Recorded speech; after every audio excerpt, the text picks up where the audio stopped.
Assalamualaikum warahmatullahi wabarakatuh. Saya Fauzan Mufid dengan NIM 24030638 dari Fakultas Pertanian Prodi Peternakan Universitas Sumatera Utara.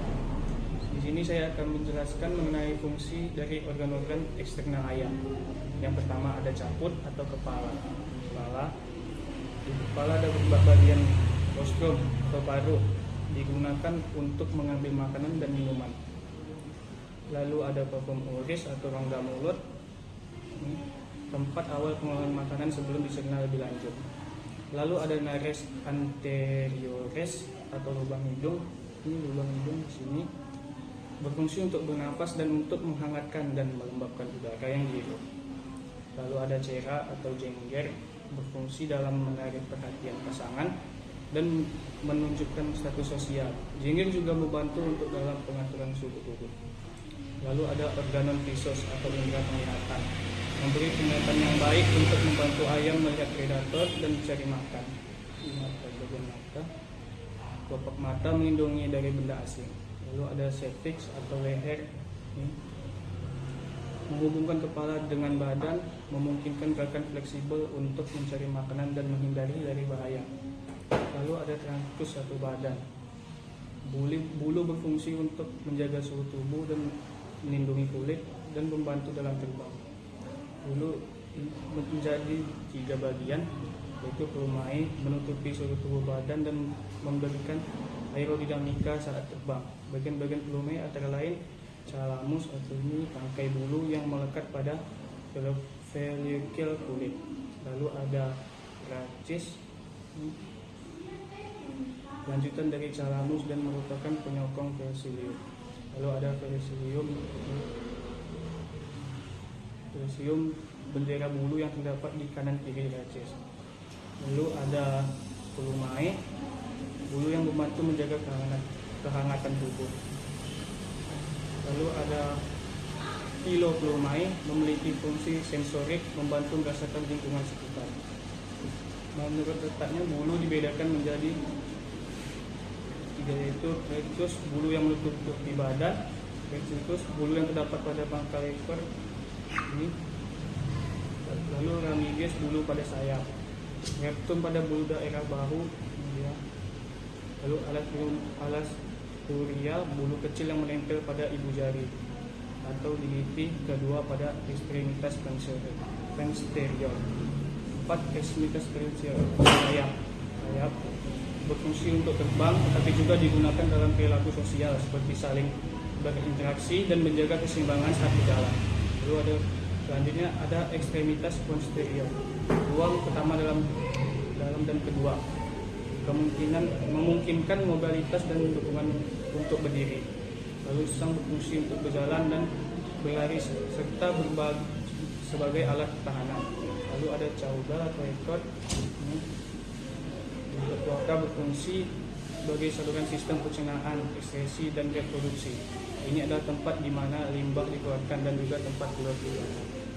Sekian, terima kasih video dari saya. Assalamualaikum warahmatullahi wabarakatuh.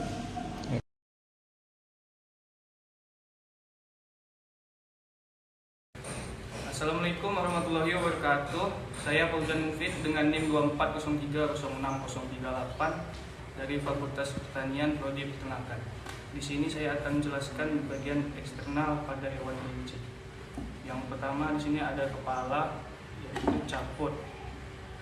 Kepala yang terdiri dari 5 oris, yaitu mulut yang berfungsi untuk mengkonsumsi makanan dan air. Lalu yang kedua ada Fabaceae, kumis, berfungsi untuk merasakan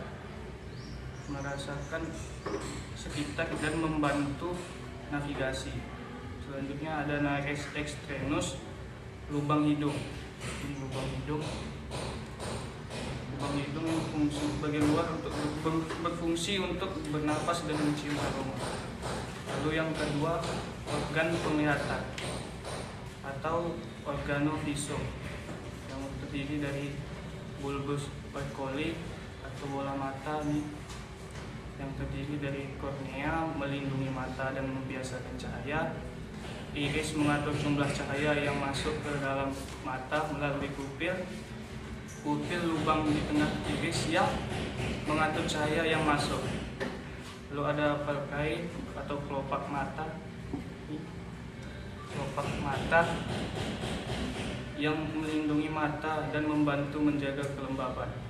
Lalu yang ketiga ada organ pendengaran atau organoauditus yang terdiri dari auriculae, daun telinga yang menangkap gelombang suara dan membantu dalam pendengaran. Lalu ada porus arterus externus, lubang telinga bagian luar yang mengarahkan suara ke dalam telinga. Lanjut yang keempat ada truncus atau badan. Yang pertama ada toraks, dada yang melindungi organ vital seperti jantung dan paru-paru. Lanjut ada abdomen atau perut. Perut yang fungsinya untuk menampung organ pencernaan seperti lambung dan usus. Lalu ada dorsum atau punggung. Punggung bagian ini berfungsi untuk mendukung struktur tubuh. Lalu ada glutai paha. Ini paha untuk menghubungkan bagian atas dan bawah tubuh dan membantu dalam pergerakan. Lalu ada umbilicus atau pusat. Bagian pusat yang berfungsi sebagai titik penempelan otot. Lalu ada mamae payudara. Karena masih kecil jadi tidak terlalu kelihatan, dan yang fungsinya kelenjar susu untuk pada betina untuk menyusui anak. Lalu ini ada anus atau anus yang saluran terakhir dari sistem pencernaan untuk mengeluarkan sisa makanan. Ini anus. Lalu ada organ genitalia atau organ reproduksi, berfungsi dalam reproduksi pada penis, jantan, dan vulva bagian betina. Di sini. Lalu yang kelima ada anis atau lengan bagian atas. Ini yang berfungsi untuk bergerak dan mencengkram. Lalu ada antebasium, lengan bagian bawah.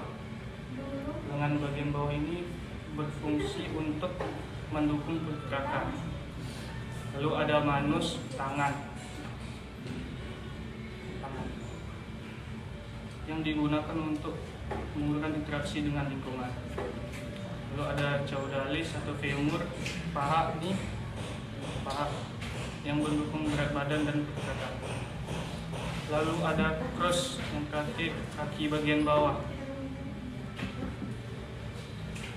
Bagian bawah yang fungsinya untuk membantu dalam berlari dan melompat. Sekian video dari saya. Assalamualaikum warahmatullahi wabarakatuh.